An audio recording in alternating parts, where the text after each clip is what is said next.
اللہ رب العزت نے ہمیں بے شمار نعمتیں عطا فرمائی ہیں، خصوصاً ملک پاکستان ہمارے لیے ایک بہت بڑی نعمت ہے۔ اس کا ماحول اور اس کا رہن سہن اور خاص طور پہ اسلام اور ایمان کے اعتبار سے حریت اللہ تعالیٰ کی طرف سے بہت بڑی عطا ہے۔ مختلف بر اعظموں میں اور مختلف ممالک میں جانا ہوا تو جو حریت اللہ نے ہمیں دے رکھی ہے وہ اس ملک کے علاوہ دوسرے ممالک کو حاصل نہیں ہے، چاہے وہ اسلامی ممالک کیوں نہ ہوں۔ آپ بہت ساری باتیں آپس میں ایسی کہتے ہیں، کر لیتے ہیں، وہ ان ممالک کے مسلمان ان باتوں کو سوچ بھی نہیں سکتے، زبان سے نکالنا درکنار۔ جب انسانوں کی صلاحیتیں اس طرح دبائی جائیں تو صلاحیتیں ضائع ہو جاتی ہیں۔ جب حریت ہو، آزادی ہو تو صلاحیتیں پنپتی ہیں، آگے بڑھتی ہیں۔ اور پھر اللہ تعالیٰ نے ہمیں ایک بہت بڑی نعمت عطا فرمائی افواج پاکستان کی صورت میں، جو صرف پاکستان کے لیے نہیں، عالم اسلام کے لیے یہ فوج ہے، صرف پاکستان کے لیے نہیں۔ جتنے عرب ممالک میں جانا ہوتا ہے تو وہ ہماری فوج پر، ہمارے اسلحہ پر، ساز و سامان پر بطور فخر کے وہ لوگ کہتے ہیں کہ یہ ہماری قوت اور ہماری طاقت ہے۔ ایک دفعہ لندن میں ایک سیمینار میں عزت بیگوچ، جو کہ بوسنین رہنما تھے، جنہوں نے بوسنیا کے لیے بڑی سیاسی جنگ لڑی مسلمانوں کے لیے، ان ممالک میں بہت زیادہ قتل عام ہوا۔ اس سیمینار میں کسی نے سوال کیا کہ بوسنیا میں اتنا قتل عام کیوں ہوا؟ انہوں نے ایک چھوٹا سا جواب دیا، کہنے لگے کہ اس لیے کہ ہمارے پڑوس میں پاکستان نہیں تھا، اگر ہوتا تو یہ قتل عام نہ ہوتا۔ اور اخوان کے مشہور کالم نگار ہویدی نے ایک کالم میں بڑی عجیب بات لکھی۔ جب اللہ تعالیٰ نے ہمیں ایٹمی قوت اور طاقت بنایا تو اس نے اسرائیل کو خطاب کر کے کہا کہ تم اب ہوش کے ناخن لو، ہم ایٹمی قوت بن چکے ہیں۔ یہ مصر کے کالم نگار کہہ رہے ہیں۔ آپ کی ہر طاقت کو، آپ کی قوت کو عالم اسلام کی قوت اور طاقت سمجھا جاتا ہے۔ اور سب سے بڑی خوبی کی بات، اس ملک کا استحکام ہی عالم اسلام کا استحکام ہے، اور اس ملک کا انتشار عالم اسلام کے لیے انتشار ہے۔ قرآن پاک میں اللہ تعالیٰ نے جنگ کے حالات کے بارے میں، جب جنگ کے حالات پیدا ہو جائیں تو ہمیں اصول سکھائے، اور حضور صلی اللہ علیہ وسلم نے اپنے اسوہ سے، اپنے قدوہ سے رہنمائی فرمائی۔ جنگ کے حالات میں مسلمانوں کے اعمال کیا ہوں گے؟ قرآن پاک میں آتا ہے، یا ایھا الذین آمنوا، اے ایمان والو، اذا لقیتم فئۃ، جب تمہارا مقابلہ دشمنوں کے گروہ سے ہو جائے، ثابت قدمی سے لڑو۔ آپ صلی اللہ علیہ وسلم نے اس آیت کی تشریح میں ارشاد فرمایا، یا ایھا الناس، یہ آداب ہیں جنگ کے، لا تتمنوا لقاء العدو، یعنی جنگ کے حالات میں، جنگ کے حالات جب بن رہے ہوں اس وقت ہمارے جذبات کیا ہونے چاہیے؟ یا ایھا الناس لا تتمنوا لقاء العدو، اے لوگو دشمن سے مقابلے کی تمنا نہ کیا کرو کہ مقابلہ ہونا چاہیے، جنگ ہونی چاہیے، نہیں۔ وصلوا اللہ العافیہ، تم لوگ اللہ تعالیٰ سے عافیت مانگا کرو۔ فاذا لقیتم، لیکن اگر جنگ ہو جائے تو فاصبروا، پھر ثابت قدمی سے لڑو۔ ان الجنت تحت ظلال السیوف، اس لیے کہ جنت تو تلواروں کے سائے کے نیچے ہے۔ اب ثابت قدم ہو جاؤ، ہر ممکن کوشش کرو کہ جنگ کی نوبت نہ آئے، تمنا بھی نہ کرو، لیکن جب ہو جائے تو پھر ثابت قدمی اختیار کرو۔ یا ایھا الذین آمنوا اذا لقیتم فئۃ، اے ایمان والو جب تمہارا مقابلہ کسی گروہ سے ہو جائے، فاثبتوا، اب جم جاؤ، ثابت قدمی اختیار کرو۔ ثابت قدمی کا معنی یہ ہوتا ہے، ایک تو مسلمانوں کی ذمہ داری ہوتی ہے امت مسلمہ کی خاص طور پر، اور یہ فرض درجے میں ہے کہ وہ کیا ہے، وَأَعِدُّوا لَهُم مَا اسْتَطَعْتُم مِّن قُوَّةٍ، کہ تم تیار کرو دشمن سے مقابلے کے لیے جتنی قوت مہیا ہو سکتی ہے اتنی قوت مہیا کرو، جتنی تیاری ہو سکتی تیاری کرو۔ من رباط الخیل، گھوڑوں کے ذریعے سے، اس زمانے کی بات ہو رہی ہے، یعنی جو جنگی قوتیں تدبیریں اختیار کی جا سکتی ہیں وہ اختیار کرو، یہ امت پہ فرض ہوتا ہے۔ اگر اس میں غفلت ہو جائے جنگی تدبیر اور تیاریوں میں تو اللہ تعالیٰ کی طرف سے ناراضگی ہوتی ہے امت کے ساتھ، یہ فرض ہے۔ چند لوگ اس فرض کو پورا کریں تو یہ فرض کفایہ ہوتا ہے، سب کی طرف سے فرض ادا ہو جاتا ہے۔ اور دوسرا، جنگی سامان مہیا کرنے کے بعد بھروسہ اور توکل اللہ کی ذات پہ کرو، فاثبتوا، بھروسہ اور اللہ کی ذات پہ کرو۔ یہ وہ نعمت ہے یا وہ خوبی ہے کہ اللہ کی ذات پر اعتماد کرنا جو مؤمن کے علاوہ کسی کو میسر نہیں ہے، ایمان والے کے علاوہ کسی کو میسر نہیں۔ جنگی تدبیر ظاہری سبب اختیار کرتے ہوئے اللہ کی ذات پہ توکل اور اعتماد، اور پھر اس کے بھی آداب بیان کیے کہ جب تمہیں کوئی فتح نصیب ہو جائے، جب تمہیں اللہ موقع دینے کہ تم دشمن کی کسی چیز کو نقصان پہنچا دو، تو پھر یہ کہنا کہ چونکہ ہمارے ہتھیار زیادہ مضبوط ہیں اس لیے نقصان ہوا، یہ آداب کے خلاف ہے، یہ جملہ نہیں کہہ سکتے۔ جنگ بدر میں آپ صلی اللہ علیہ وسلم کو حکم ہوا، جب جنگ میں آپس میں فوجیں سامنے آمنے سامنے ہو گئیں اور بالکل جب جنگ شروع ہونے لگی تو اللہ تعالیٰ کے حکم پر آپ صلی اللہ علیہ وسلم نے ایک مٹھی کنکریوں کی اٹھائی اور ان کی طرف پھینکی۔ اس کا ایک ایک ذرہ اللہ تعالیٰ نے کفار کی آنکھوں میں پہنچا دیا، تو فوراً ہی افراتفری پھیل گئی، جنگ شروع ہوتی افراتفری پھیل گئی، اور اللہ تعالیٰ نے مسلمانوں کو فتح نصیب فرمائی۔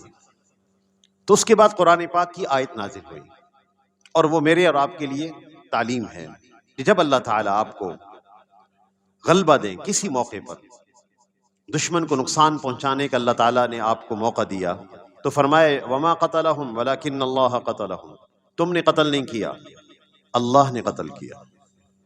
وما رمیت اذ رمیت ولکن اللہ رما، تم نے مٹی نہیں پھینکی ان کی طرف، اللہ نے پھینکی ہے۔ وَلِيُبْلِيَ الْمُؤْمِنِينَ مِنْهُ بَلَاءً حَسَنًا، اللہ نے تو ایمان والوں کے ہاتھ سے اس لیے کام کرا لیا تاکہ ان کو اللہ پاک اجر دے، اس لیے اس کے آداب ہوتے ہیں۔ جب اللہ تعالیٰ موقع دیں، ہمت دیں دشمن کو نقصان پہنچانے کا، تو یوں کہنا کہ اللہ نے مدد فرمائی، اللہ نے فضل فرمایا۔ جیسا کہ نبی صلی اللہ علیہ وسلم فتح مکہ کے موقع پر جب داخل ہو رہے تھے مکۃ المکرمہ میں، تو آپ کے زبان مبارک پر یہ الفاظ تھے زبان پر کہ ہزم الاحزاب وحدہ، کہ اکیلے اللہ ہی نے تمام لشکروں کو شکست دی، اللہ نے کیا۔ ونصر عبدہ، اور اللہ ہی نے اپنے بندے کی مدد فرمائی۔ ہماری تدبیریں بہت اچھی تھیں، چونکہ ہمارا اسلحہ بہت اچھا تھا اس لیے ہم آگے بڑھائے، نہیں، اللہ نے کیا، اللہ تعالیٰ نے اپنے بندے کی تنہا مدد فرمائی۔ جب جنگی حالات پیدا ہوتے ہیں تو اس کے آداب میں سے ہے وَلَا تَنَازَعُوا، تم آپس میں اختلافات نہ رکھا کرو، آپس میں جھگڑے نہیں۔ اب فَتَفْشَلُوا، تم نامرد ہو جاؤ گے، بزدل ہو جاؤ گے۔ جب باہر سے کوئی حملہ آور ہو جائے تو پھر آپس کے اختلافات دور کرنے ہوں گے، وہ اختلافات سیاسی بھی ہو سکتے ہیں، قومی لسانی بھی ہو سکتے ہیں، دور کرنے ہوں گے۔ اور جو تمہارا سپہ سالار ہے اس کی کمر کو مضبوط کرنا ہوگا، یہ آداب میں سے ہے۔ جیسا کہ آپ صلی اللہ علیہ وسلم نے، یہ وہ باتیں ہیں جو اسوہ حسنہ ہے، قدوہ ہے ہمارے لیے۔ جب جنگی حالات پیدا ہوتے ہیں تو کس طرح کی بات زبان سے نکالنی چاہیے، کون سی باتیں اللہ کو پسند ہوتی ہیں، کون سی باتیں اللہ کو ناپسند ہوتی ہیں، عام لوگ اپنی زبان سے ایسی باتیں نکال دیتے ہیں جنگ کے دوران جو اللہ کی ناپسندیدہ ہوتی ہیں، جیسا کہ جنگ حنین میں مسلمانوں کی تعداد سب سے زیادہ تھی، اور یہ پہلا معرکہ تھا جس کے اندر مسلمانوں کی تعداد زیادہ تھی، کفار کی تعداد کم تھی، یا یہ ہے کہ مسلمانوں کے پاس اس وقت تمام قسم کا اسلحہ موجود تھا، اور جتنی تعداد اس وقت مسلمانوں کی تھی کبھی کسی جنگ میں اتنی تعداد نہیں ہوئی تھی، یا یہ معنی ہے اس بات کا۔ تو بعض نو مسلم لوگوں نے یوں کہہ دیا تھا کہ آج ہم بہت زیادہ ہیں، ہم کیسے شکست کھا سکتے ہیں؟ تو قرآن پاک تو پہلے ہی مرحلہ میں پورا لشکر میدان چھوڑ کے بھاگ گئے، صرف 10 سے 12 لوگ نبی صلی اللہ علیہ وسلم کے ساتھ رہے، اور قرآن پاک کی آیات نازل ہوئیں، وَلَوْ أَعْجَبَتْكُمْ كَثْرَتُكُمْ، جب تمہاری کثرت نے تمہیں تعجب میں ڈال دیا، تم کہہ رہے تھے آج ہم بہت زیادہ ہیں، ہمارا اسلحہ زیادہ مضبوط ہے، فَلَمْ تُغْنِ عَنْكُمْ شَيْئًا، تو کسی چیز نے تمہیں فائدہ نہیں پہنچایا، وَضَاقَتْ، اور زمین تم پہ تنگ ہو گئی، بھاگنے کی جگہ نہیں ملتی تھی۔ پھر اللہ تعالیٰ نے اپنی مدد کا معاملہ فرمایا، لہذا جملے کیسے نکالنے، یہ بھی اللہ تعالیٰ کی اس پر نگاہ ہے، ہم کون سی بات زبان سے نکالیں، کس طرح کی نکالیں۔ جو لوگ اگلے محاذوں پہ لڑ رہے ہوں، افواج پاکستان ہوں، ان کے لیے جملے کیا ہوں گے ہمارے لیے کہ چونکہ یہ حملہ تو مشرکین کی طرف سے ہے، جو نجس ہیں ان کی طرف سے حملہ ہے، اور دنیا کا غلیظ کفر ہے، اس کے مقابلے میں جو لوگ موجود ہوں گے وہ فضیلت والے لوگ ہوں گے۔ اسی فضیلت کو حاصل کرنے کے لیے سلطان محمود غزنوی رحمۃ اللہ علیہ کو چین نہیں آتا تھا۔ غزوہ ہند کے فضائل ہیں، غزوہ ہند پر جو بھی جنگ لڑی جائے گی ہند پر، اس کے بہت فضائل ہیں، اللہ تعالیٰ کی طرف سے بڑے انعامات کا وعدہ ہے، اس لیے سلطان محمود غزنوی چین نہیں لیتے تھے، بار بار حملہ آور ہوئے، بار بار حملہ آور ہوئے۔ اسی وجہ سے حجاج بن یوسف رحمہ اللہ نے اپنے داماد نوجوان محمد بن قاسم رحمہ اللہ کو سندھ اور ہند پر حملہ کرنے کے لیے بھیجا۔ اس کے اپنے فضائل اپنی جگہ پر ہیں۔ آپ صلی اللہ علیہ وسلم جب غزوہ بدر کے تشریف لائے، میں وہ الفاظ دہرانا چاہتا ہوں، اسوہ بیان کرنا چاہتا ہوں، قدوہ نبی صلی اللہ علیہ وسلم کا، کہ سپہ سالار کے لیے جو اگلے محاذوں میں لڑ رہے ہوں، کمانڈ کر رہے ہوں، ان کے لیے عام مسلمان کیا الفاظ بیان کریں گے، نقل کریں گے۔ غزوہ بدر میں آپ صلی اللہ علیہ وسلم جنگی تیاری کے ساتھ نہیں نکلے تھے، یہ واقعہ آپ کے علم میں ہے، میں اس کی تفصیل میں نہیں جاؤں گا، جنگی تیاری کے ساتھ نہیں نکلے تھے، چونکہ ابو سفیان کے قافلے پر قبضہ کرنا تھا، لیکن حالات ایسا پیدا ہوئے کہ ابو سفیان جدہ کے پاس سے نکل گئے تیزی کے ساتھ، اور مقابلے میں ابو جہل کا لشکر 1000 افراد کے ساتھ پوری طاقت اور اسلحہ کے ساتھ، ساز و سامان کے ساتھ تیار، مسلمانوں کے مقابلے میں سامنے آ گئے۔ 313 افراد ہیں مسلمان۔ تو آپ صلی اللہ علیہ وسلم نے اصحاب کو بٹھا لیا، آپ نے فرمایا اشیروا علی یا ایھا الناس، مشورہ دو، کیا کرنا چاہیے، مشورہ دو۔ ایک سپہ سالار کے لیے، ایک کمانڈر کے لیے الفاظ کیا ہونے چاہیے؟ تو بہت سارے لوگوں نے مشورہ دیا، ابو بکر صدیق اور حضرت عمر رضی اللہ تعالیٰ عنہ سب کاموں میں پیش تھے، سب سے پہلے تو انہوں نے مشورہ دیا، یا رسول اللہ آگے بڑھے، آپ خاموش رہیے، آپ بار بار فرماتے تھے اشیروا علیہ، مشورہ دو یا ایھا الناس، لوگوں کیا کرنا چاہیے، یا واپس جائیں یہیں سے یا مقابلے میں اتریں۔ حضرت مقداد ابن الاسود رضی اللہ تعالیٰ عنہ کھڑے ہوئے، یا رسول اللہ، بخاری شریف کی روایت ہے، ان لا نقول، ہم ایسا نہیں کہیں گے، کما قالت بنو اسرائیل، جیسے بنو اسرائیل نے کہا تھا موسیٰ علیہ السلام کو، ہم ایسے نہیں کہیں گے، فاذهب انت وربک فقاتلا انہا ہنا قاعدون، کہ موسیٰ علیہ السلام سے بنی اسرائیل نے کہا تھا کہ آپ اور آپ کے بھائی ہارون جا کر لڑیں، ہم تو یہاں بیٹھے ہوئے ہیں، آپ لڑ کر آ جائیں۔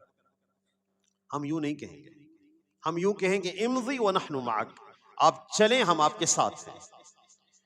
جب یہ بات فرمائی تو حضرت عبداللہ بن مسعود رضی اللہ تعالیٰ عنہ فرماتے ہیں کہ حضور صلی اللہ علیہ وسلم کا وجہ مبارک فرط مسرت سے چمک اٹھا، آپ خوش ہو گئے۔ حوصلے کے الفاظ کہنا، بے حوصلہ الفاظ نہیں کہنا۔ اور جو لوگ اس جنگ کے ماہرین ہوتے ہیں وہ اس کا تجزیہ کر سکتے ہیں. عام آدمی کیا تجزیہ کر سکتا ہے؟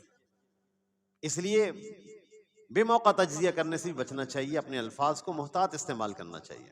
ان مواقع میں دو طرح کا تجزیہ کیا گیا جالوت سے مقابلے کے وقت. جالوت کی فوج بہت بڑی تھی، طاقتور تھی. قرآن پاک میں آتا ہے کہ دو تذکرے ہوئے اس موقع پر، دو تبصرے ہوئے ہیں. ایک تبصرہ یہ ہوا جب مقابلے میں آئے تو ایک مجمع نے یہ کہا لا طاقت لنا اليوم بجالوت وجنودہ، ہم اتنی بڑی طاقتور فوج سے نہیں لڑ سکتے. ایک دوسرا تبصرہ کیا جو میرے اور آپ کے لیے قدوہ ہے، اسوہ ہے. وہ کیا ہے؟ قال الذين يظنون انهم ملاقو اللہ، جن کو یہ یقین تھا کہ ایک دن ہم نے اپنے رب سے مل کے رہنا ہے، موت آنی ہے ایک دن. انہوں نے کیا تبصرہ کیا؟ کم من فئۃ قلیلۃ غلبت فئۃ کثیرۃ باذن اللہ، کتنی کمزور چھوٹی جماعتیں ایسی ہیں جو اللہ کے حکم سے بڑی جماعتوں پر غالب رہی. یہ ان کا تبصرہ ہے. لہذا کمزور تبصرہ نہیں کرنا چاہیے. اور اگلی بات، جب جنگ ہوتی ہے تو افواہیں گردش کرتی ہیں، غلط خبریں پھیلائی جاتی ہیں. غلط خبر پھیلانا یہ منافقین کا کام تھا، اور اس کا ذکر بھی قرآن پاک میں ہے.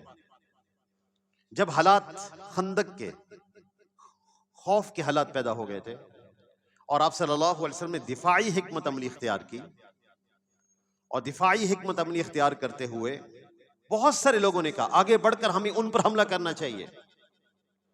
لیکن ایک جنگی مدبر جانتا ہے کہ اس موقع پر مجھے آگے بڑھ کر حملہ کرنا ہے یا دفاعی لائن کو اختیار کرنا ہے. یہ عام آدمی کے بس کی بات نہیں ہے. عام آدمی کیا سمجھتا ہے؟ اس کی رائے کا کیا اعتبار ہے؟ یہ ان لوگوں کی رائے معتبر ہوتی ہے جو جنگ میں موجود ہوتے ہیں، جو جنگی حالات کو دیکھ رہے ہوتے ہیں.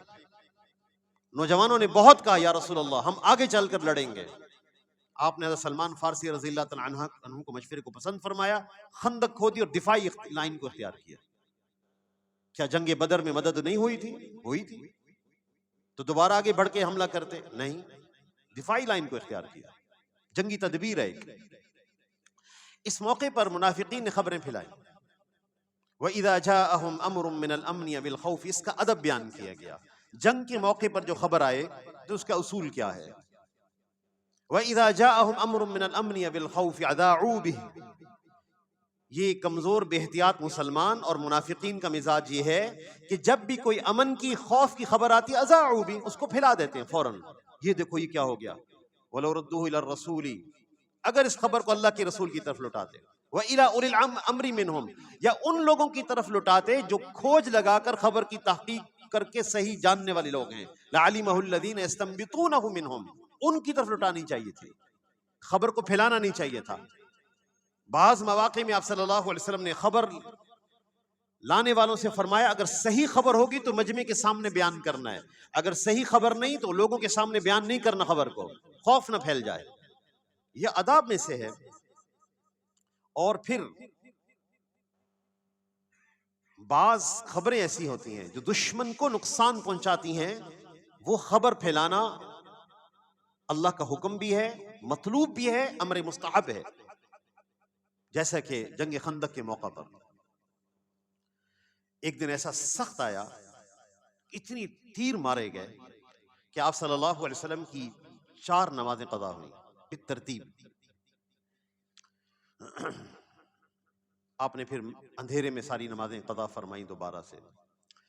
تو اس موقع پر نعیم ابن مسعود الاشجعی، خبر کتنی بڑی چیز ہوتی ہے، خبر کی قوت کیا ہوتی ہے، اور آپ صلی اللہ علیہ وسلم نے اس قوت کے استعمال کو پسند فرمایا. یعنی خبر اتنی بڑی قوت ہوتی ہے کہ جنگی آلات وہ کام نہیں کرتے جو خبر کام کرتی ہے.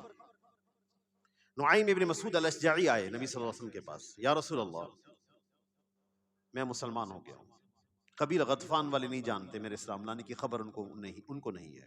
آپ صلی اللہ علیہ وسلم بہت صاحب بصیرت تھے، ایسی بصیرت کسی کو حاصل نہیں، اپنے اصحاب کی خوبیوں کو جاننے والے. اس لیے آپ نے ان سے فرمایا تم ایسے آدمی ہو کہ اگر تم چاہو تو تم جنگ کو روک سکتے ہو، تم تدبیر کرو. پھر آپ نے ارشاد فرمایا الحرب خدعۃ، جنگ چال اور تدبیر کا نام ہے.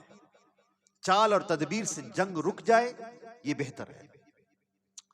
آپ نے فرمایا تم تدبیر کرو۔ کہنے لگے یا رسول اللہ میں اس کے لیے تیار ہوں، لیکن کچھ باتیں میں آپ کی طرف سے کہوں گا جو آپ نے نہیں کہی ہوں گی۔ آپ نے فرمایا تمہیں اجازت ہے، جاؤ۔ یہ سیدھا اٹھے بنو قریظہ کے پاس گئے۔ بنو قریظہ اندر قلعہ بند ہو گئے تھے، انہوں نے کفار سے ساز باز کر لی تھی، باہر والوں سے اندر قلعہ بند ہو گئے تھے۔ ان سے جا کے کہنے لگے قریش کا معاملہ تو نبی صلی اللہ علیہ وسلم کے ساتھ یہ ہوگا کہ حالات ان کے لیے خراب ہوئے تو وہ بھاگ جائیں گے، مسئلہ تمہارا خراب ہو جائے گا، تم تو اندر ہو مدینہ المنورہ میں۔ کہنے لگے کیا کریں پھر، وہ بھاگ نہ جائیں باہر والے۔ کہنے لگے تم نا قریش اور غطفان کے سردار بطور ضمانت اپنے پاس رکھ لو۔ قریش اور غطفان کے سردار جو خندق کے پرے کھڑے ہیں، ان کے سردار بطور ضمانت اپنے پاس رکھو تاکہ وہ بھاگ نہ جائیں تمہیں چھوڑ کر۔ وہاں سے اٹھے سیدھا غطفانی اور قریشیوں کے پاس گئے اور قریش سے جا کر یہ کہا بنو قریظہ نے حضور صلی اللہ علیہ وسلم سے ساز باز کر لی ہے کہ یہ نبی صلی اللہ علیہ وسلم کا ساتھ دیں گے، انہوں نے صلح کر لی ہے، اور اس کے بدلے میں صلح ہوئی کہ حضور صلی اللہ علیہ وسلم بنو نذیر کی زمینیں واپس کر دیں گے اور چیزیں واپس کر دیں گے۔ تو اس بنا پر انہوں نے صلح کر لی ہے، وہ اندر سے ایک ہو گئے اور تمہاری خیر نہیں، ان کے دل کھٹے ہو گئے۔ ادھر سے بنو قریظہ نے قریش کو پیغام بھیجا آپ بطور سردار ہمیں اپنے سردار بطور ضمانت ہمارے پاس ٹھہرائیں مدینہ المنورہ کے اندر۔ قریش سمجھ گئے کہ یہ وہی بات ہے جو نعیم ابن مسعود نے کی ہے۔ پھر اپنے غطفانیوں کے پاس گئے کہ ان کے ساتھ کیوں دے رہے ہو، قریش تو بھاگنے کے چکر میں ہے، میں تمہارا خیر خواہ ہوں۔ پھوٹ پڑ گئی، ایک رات تیز آندھی آئی، صبح جب صحابہ کرام بیدار ہوئے تو خندق کا پورا میدان خالی ہو چکا تھا، ایک بندہ باقی نہیں رہا 10,000 لوگوں میں سے۔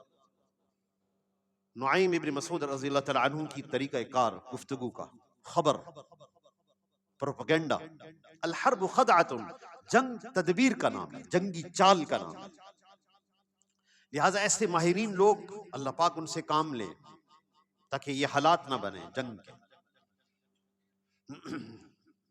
بہرحال تو یا ایھا الذین آمنوا اذا لقیتم، ابو سعید جب جنگی حالات ہو جائیں اور خوف ذہنوں پر طاری ہونے لگے، خوف آنے لگے، اس خوف سے بھی اپنے بچوں کو، اپنے نوجوانوں کو نکالنا ہم نے۔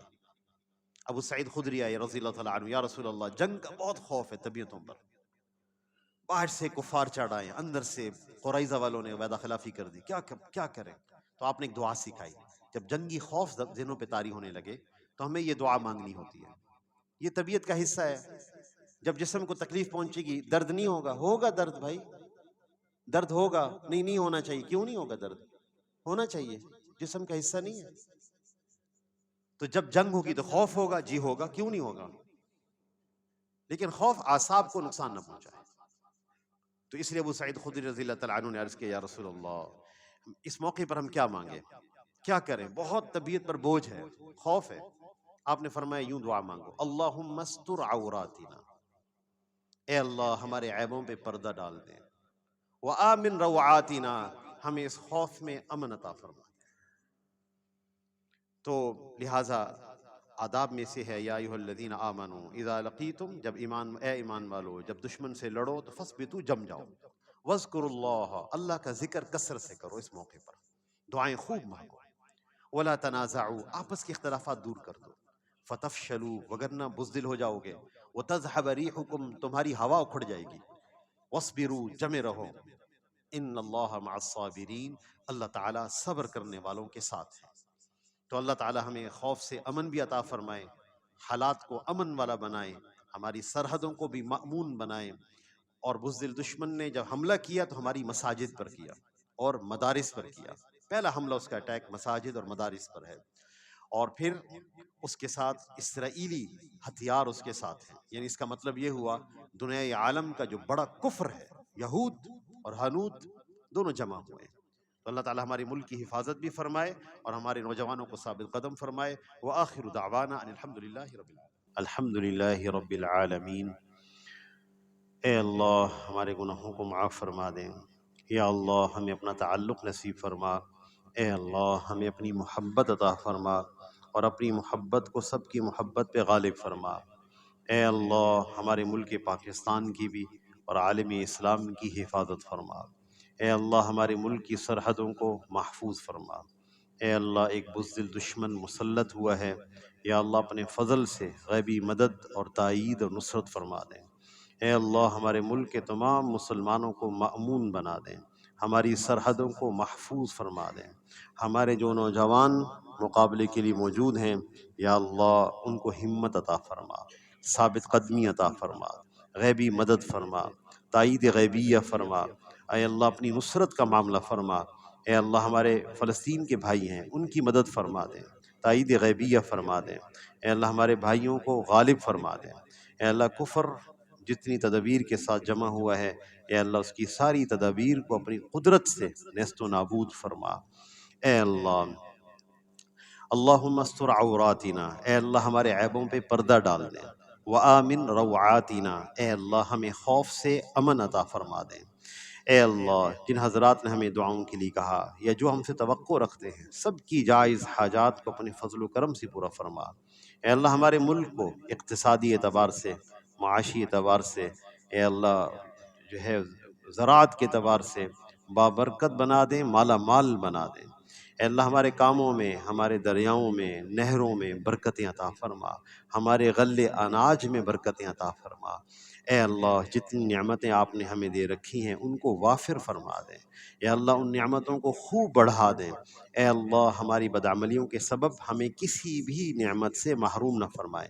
یا اللہ ہم تو ادنا سی ادنا نعمت جو آپ کی طرف سے آئے ہم اس کے محتاج ہیں۔ آپ ہی کی ذات ایسی ہے جو کسی کی محتاج نہیں۔ اے اللہ جو ہمارے لوگ بیمار ہیں ان کو کامل شفا عطا فرما، جو مقروض ہیں ان کو قرضوں سے خلاصی عطا فرما۔ اللہم سیبا نافعا، اے اللہ ہمیں ایسی بارشیں عطا فرما جو نفع مند ہوں، جس کے نقصان سے سب لوگ محفوظ رہیں۔ اے اللہ جو ہمارے بیٹے بیٹیاں بے نکاح ہیں ان کو جوڑ کے رشتے عطا فرما، جن بچے بچیوں کی شادیاں ہو گئیں ان کی نصیب اچھے فرما۔ اے اللہ ہم سب کی علت قلت اور ذلت سے حفاظت فرما۔ وصلی اللہ تعالی علی خیر خلقہ محمد و آلہ و صحبہ اجمعین برحمتک یا ارحم الراحمین، آمین۔